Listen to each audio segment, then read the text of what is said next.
How's it going, everybody? A real wonderful day, and I'm here to give my thoughts on the 4th season of Invincible. Yep, 4 seasons in, still absolutely incredible, man. I just had to say right at the bat, I absolutely love this season. I didn't love every episode. We'll get into that. But overall, really enjoyed it. It was really, especially the second half of the season when we actually get to the Viltrumite War. Oh my god, man, it's just incredible. I'm not going to recount every single little thing that happened because I probably forgot most of it by now, because it is 8 hours worth of television. It's a lot to remember. I'm going to remember all the main stuff. And this is your spoiler warning. If you've not seen the season yet or you've not finished it yet, you should probably go do that first and then come back and watch this video. The first episode was very much centered around just kind of catching us up with Mark and where he's at mentally now, because he's not really in a great place, especially since he promised that he would start killing people. And since the other Marks from the multiverse attacked Earth, he's looking around seeing other people are looking up at him with distrust or fear. And this is something he says to Debbie. He's like, "You don't see how people look at me out there." Oliver is getting stronger. He's less purple now. That's something I noticed. I mean, you probably noticed too. So I wonder if that's his Viltrumite half kind of coming in more. 2 big things happen. First, there's this green alien chick whose name is Elementa, I think. And she has this stat that controls electricity and everything. And she goes to this power plant to take all the power because she says she needs it for her own planet. So Mark and Eve go and deal with that. Well, we get the Sequids are back, and that's what the Guardians are dealing with.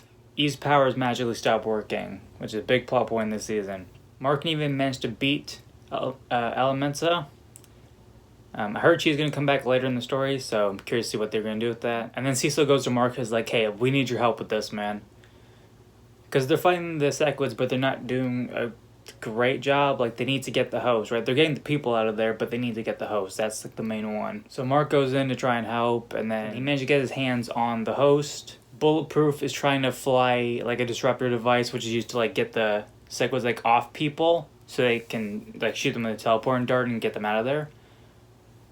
They're gonna do that to the host, but Bulletproof, I guess, was too slow because the dome they set to keep the Sequids all in one area, it was failing. It was at 1%, I think.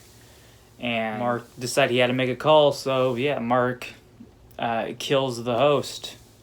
He was technically just an innocent astronaut who just got wrapped up in all of this. And then all the other Guardians see Mark kind of stand there over the corpse, the blood dripping from his hands. And yeah, that's pretty much where the first episode ends. So in episode 2, we catch up with Alan and Nolan. And this episode is very much about them collecting all of the Viltrumite weaknesses. Space Racer's insane gun, which Space Racer, he was the MVP of this whole season, man. I think he killed the most Viltrumites of anybody else. He was the MVP of this whole season. So it was his gun. They collected these beetles because they had a chemical inside them that made Viltrumites weak to physical injury. But those come in clutch later on. They tried to recruit the Ragnar things, which are the big dinosaur things with the crazy strength, but that doesn't really work out for them. They almost die doing that one because the captain of the ship they're on is a complete idiot.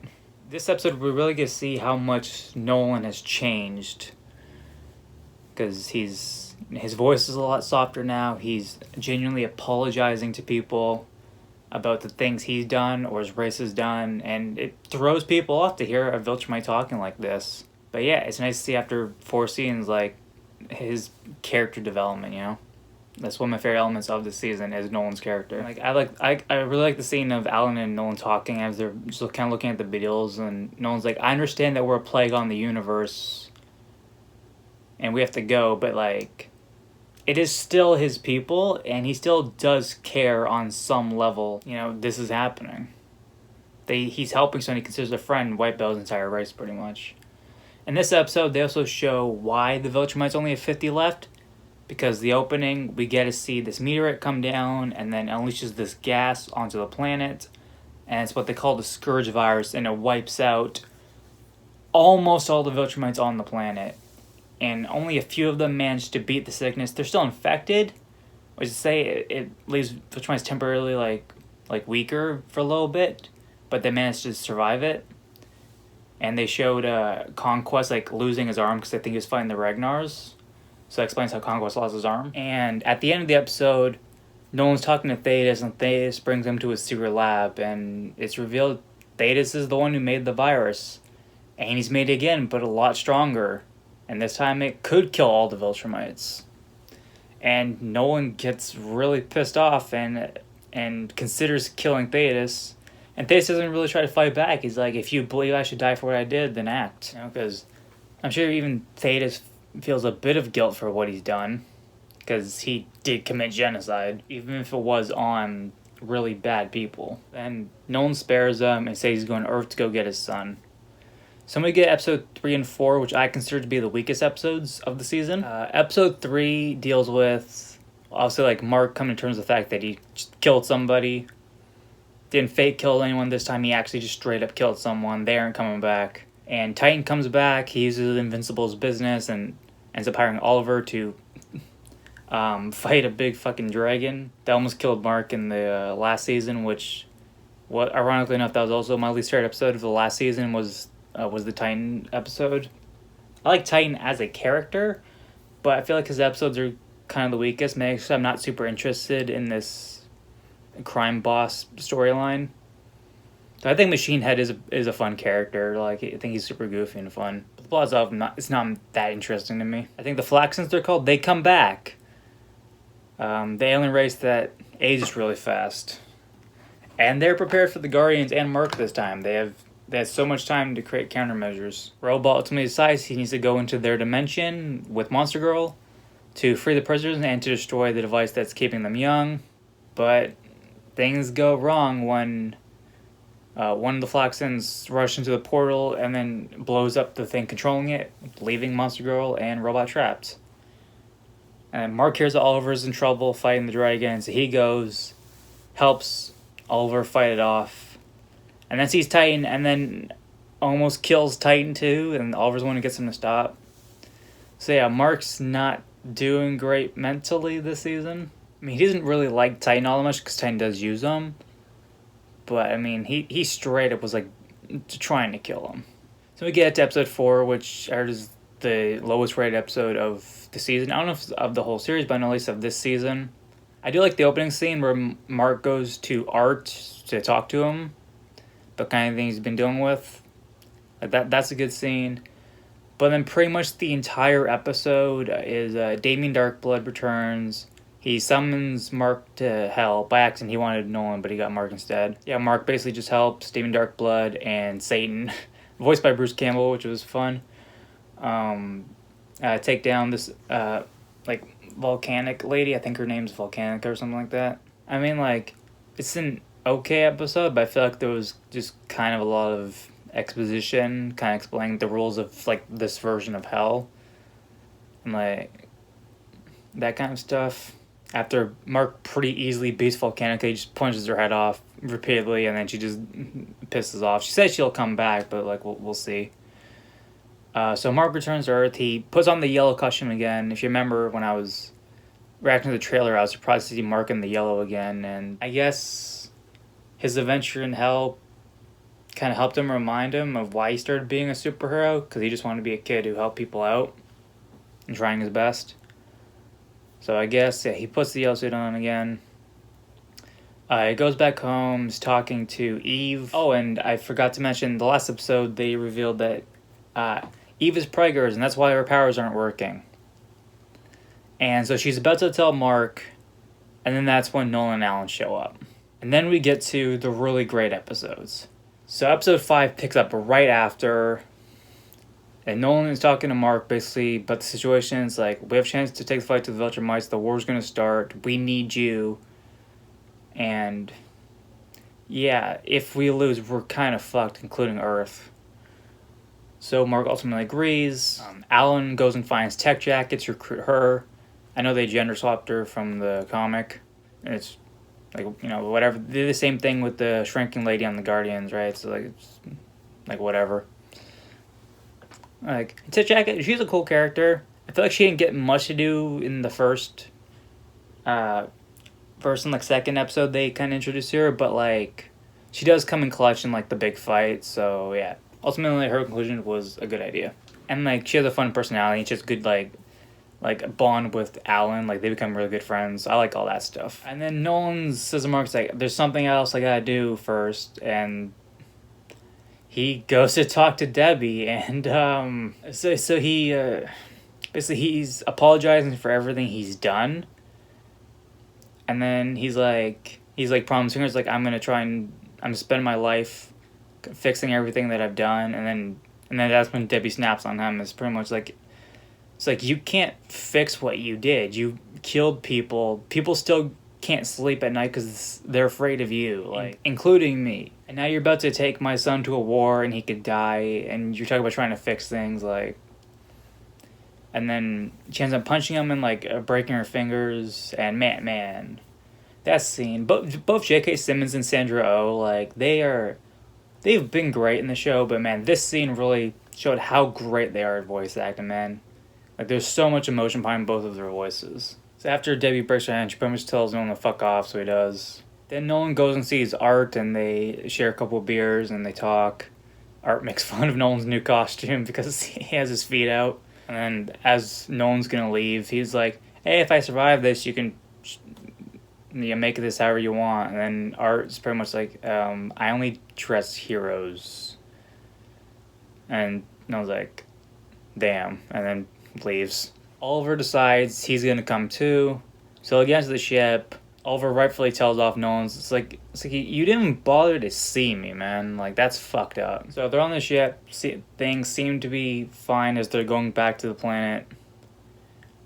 And then shit hits the fan because the ship blows up. The bridge separates to get the non-superpower people out of there. And yeah, a couple of Viltrumites show up, including Lucan, this other guy who I don't think we ever got his name, and Conquest is back. I forgot to mention the episode 1 post-credit scene. They show Conquest wake up and escape the prison that Cecil had him in. And Cecil saw that shit and he's just like, fuck. Pretty much that was how it went down. So Mark sees him. He's like, you're supposed to be dead. Big fight breaks out. It's pretty good. Alan's kind of confident they're going to win because it's 8-on-3. But then very much have like a whole army back him up. So Oliver gets hit pretty hard, so he has to go take a breath. So Nolan's like, "Hey, go to that nearby planet. I just somehow know that there's oxygen on there, or an atmosphere you can breathe in." Conquest sees that, and he's like, "Hey, we can't let your brother miss out on the fun." Sees this Mark as a springboard and goes after Oliver. And then we get this, like, when Oliver's on the planet taking a breath, we get this crazy shot of Conquest behind him, like the sun's behind him. He's gonna, that's it, like, hit Oliver. And then Mark comes in, saves him just in time, and Oliver's like, "What the hell was that?" Like, it was so fast he didn't even realize what was happening. Mark gets his hands around Conquest's throat, and his plan is to choke him out until he dies. And, man, like, Conquest is throwing everything he has. Like, he's punching Mark so goddamn hard. This one when he punched him so hard, you see Mark's spine push up, and then, like, spits blood out. But yeah, Mark is not letting go of Conquest's neck at all. And there's one point Conquest has his huge hand on Mark's face, and Mark bites the thumb off and spits it out. If you see Conquest is turning purple, we get what I consider to be the most disturbing moment in the show that I've ever seen. So Conquest does the knife hand thing that Viltrumites do and puts it right through Mark's stomach. Mark's still holding on. Pins Conquest down to continue choking him. And then Conquest starts slowly pulling his guts out. Man, I was holding my stomach. That was so disturbing. This goes on for like 2 minutes straight, man. And there's no music. It's just the sounds of guts being pulled out and the animation. And, man, Stephen Young or Yoon's performance, I don't know exactly how you say it. God, man, he sounds like in pain. Like, I don't know what he was yelling in the booth to record those lines, but it was really well acted. And then Conquest finally dies, and then Mark just kind of slumps over, and then Nolan and Oliver finally find Mark on the floor, like, begging for help as his guts are all over the place. Crazy episode. And Zoe and then Tech Jacket or Zoe and then Alan They are hiding on the Viltrumite ship, Han Solo style, hoping that they don't go back to Viltrum, otherwise they're completely fucked. Then we get to episode 6, where the war has officially started between the coloration of planets and Viltrum. Nolan and Oliver pretty much just put all Mark's guts back into his stomach and just have to hope that his body will naturally heal itself. And wrapped up the wound. And we just have to stay here until Mark hopefully gets better. So the episode revolves around Nolan, Oliver getting closer together, which is very nice, while Mark heals. And in the meantime, we also see the war going on. You see, like I said, Space Racer just one-shots that one Viltrumite from the last episode and bleeds half a hole in his body. And then Lucan's just like, okay, fuck this, I'm out, and dips. Balby's finally joins the war effort, and he's having the time of his life. When Alan's like, hey, how do you feel about war? I'm sure Balby's response was, I love it. That's a character. He just wants to make everyone his problem. After a while, Mark finally heals up. He grows facial hair. They say it took about 2 months for him, and he goes and finds Conquest's grave that Nolan made. And he thought it might have been something else, because it did look like there was 3 graves. Oliver and Nolan find him. And okay, we have to get back to the war now. Shit's kind of fucked. And I guess Oliver also is into lobsters. I mean, he's half bug, so I guess it makes sense. So then the Viltrums attack Telestria, I think it's called, which is the home base of the Resistance. Because, they have a mole in their midst, and the mole shuts down their shield generator or something like that, or the defenses. Yeah, they just plan a full siege on the planet, and then, man, we gotta see Thetis throw hands and goddamn they tore his outfit so he looked like Zeus, where he had just the robe, but half of it was ripping. He's jacked and shit, and he is throwing hands, man. He even kills one of the other random unnamed Viltrumites by just snapping his neck. And then, he's fighting General Krieg and just absolutely mugging the shit out of him. He fucking fights Anissa it's it's nothing. It's one thing to see they just making all these speeches and stuff, but actually seeing him throwing hands was pretty sweet. And then, of course, Nolan and Mark and Oliver, they show up to help push back the Viltrumites. They ended up destroying the ship, too, that they're on, that Thrag was using. The whole time, Thrag was just kind of watching the battle go down. I feel this episode didn't do a great job showing why Thrag is supposed to be really scary. Don't worry, that's what the next episode's for. And then they figure out who the traitor is. It's one of the guys who, one of, the brain guys who are, at the computer every time Alan comes back. And he tells them, Thrag's going back to Viltrum, they're going to regroup and plan another attack. And Theus is pretty much alright, so we have to attack them first, then, before they can fully regroup. So we're going back to Viltrum.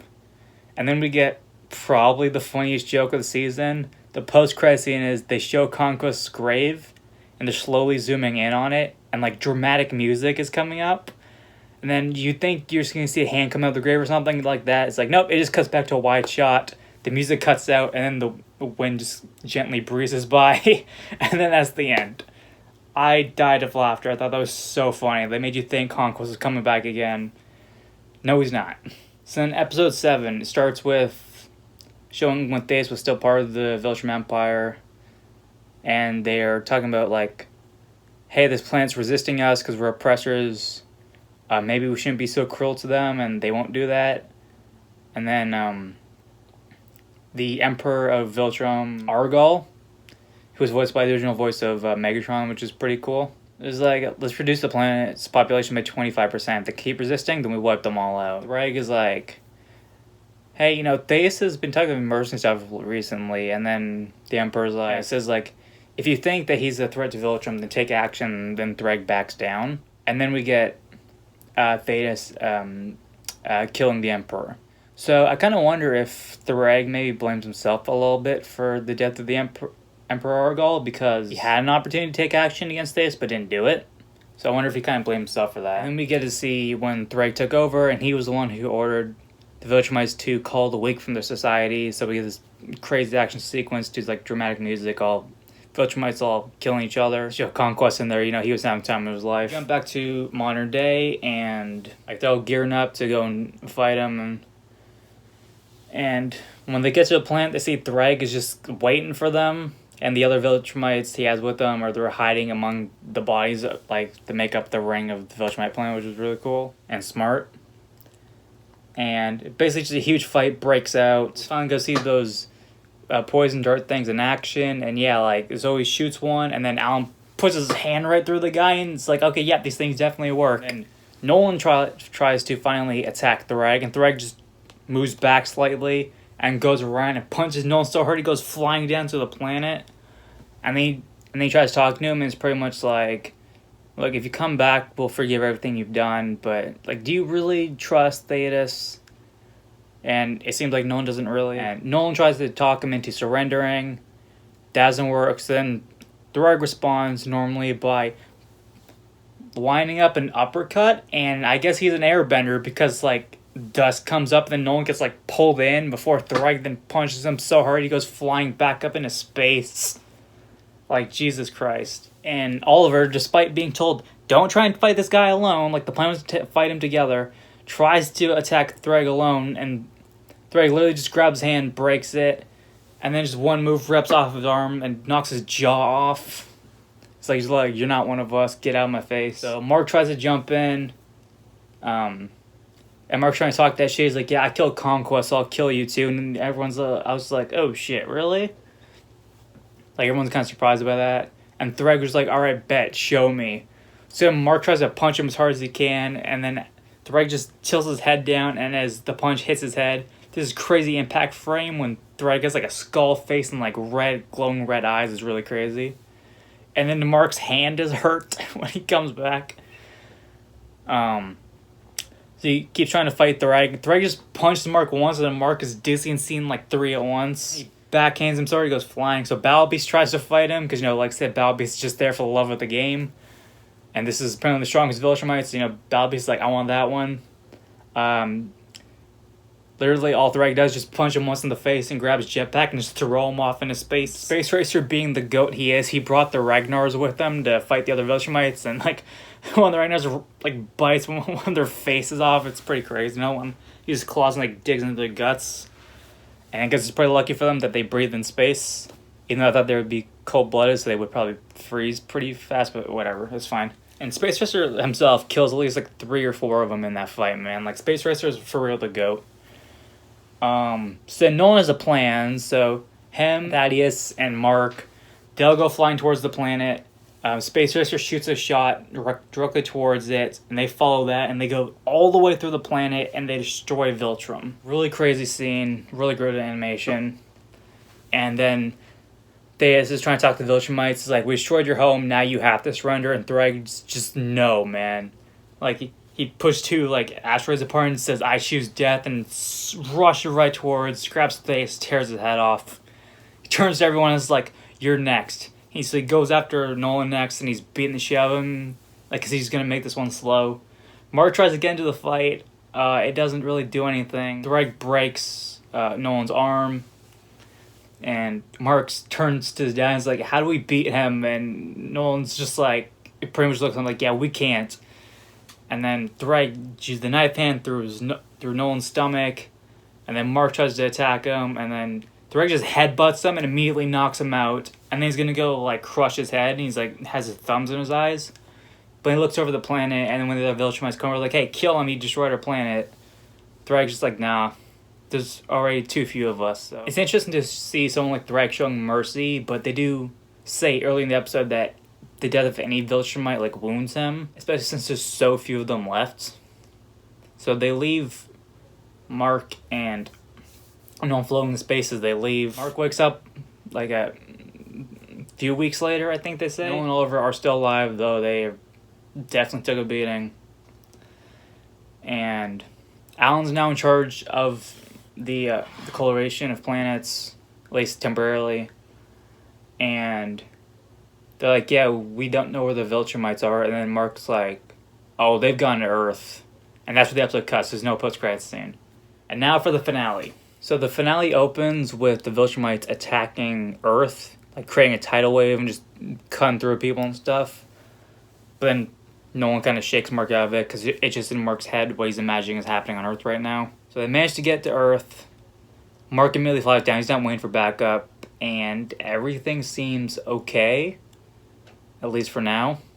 So Mark goes back home to see his mom, and then suddenly Threg is there, and then he tears her head off, and it's just an hallucination. She's not actually dead. Mark is just seeing the thing he fears the most. Tells Debbie, he's like, hey, Dad's outside if you want anything you need to say to him. So he goes off because he's going to go see Eve, and Debbie and Nolan have another conversation. It goes a little better this time because pretty much he's trying to talk to her.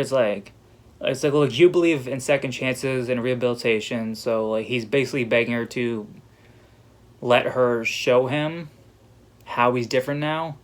And at least this time she doesn't like attack him, tell him to fuck off. She's just like, I don't know, you're sleeping, but you're not sleeping here. So that's progress of some sort. Mark goes and sees Eve, and she's a lot thicker than she was before he left, that's for sure. So they have sex, and then Eve explains that her powers are back now, and then Mark's like, yeah, if the Village Mites do come here, then we are fucked.